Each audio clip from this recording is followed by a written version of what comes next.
કયા વિસ્તાર છે ને અમે નાની ખારવાસમાં છે અને આ સમસ્યા બહુ ગંભીર છે અને આનું મેં તમારા માધ્યમ દ્વારા દરેક વડોદરાના સભ્યને કહેવા માંગીશ કે મારી અવાજ જે તમે બન્યા છો, મને જે મતદાન તમે કર્યું છે, આ તમારું હક જે તમે ટેક્સ ચૂકવીને બી અગર આવું પાણી પીવી રહ્યા છો તો તમે મારું કોન્ટેક્ટ કરો, હું તમારી અવાજ છું. ઘેર ઘેર જવું પડશે તો આ દીપા શ્રીવાસ્તવ જશે અને જેટલા બી ઓફિસરોના ટેબલ પર પણ આ પાણી મૂકવું પડશે તો મૂકીશું અને સત્યાગ્રહ કરવું પડશે તો પણ કરીશું, પણ આપણા વડોદરાની જનતાને સ્વસ્થ પાણી તો પીવડાવીશું.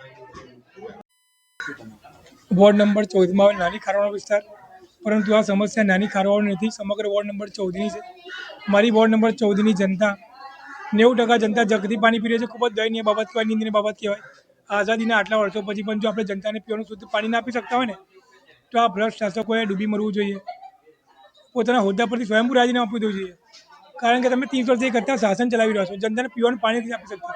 આપણે સવાર ઉઠીએ ને પહેલાં આપણે પીવાનું શુદ્ધ પાણી જોઈએ, એ પણ નથી આપી શકતા.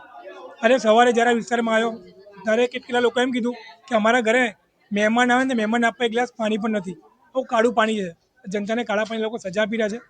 એટલે અમે અધિકારીઓને અરજી સમજો, ધમકી સમજો, જે સમજો, મારી વોર્ડ નંબર 14ની જનતાને જો 3 દિવસની અંદર સુધી પીવાનું પાણી ના મળ્યું તો આ પાણી પીવા તમે તૈયાર રહેજો. એના માટે અમે ગમે તે હદે જઈ શકીશું.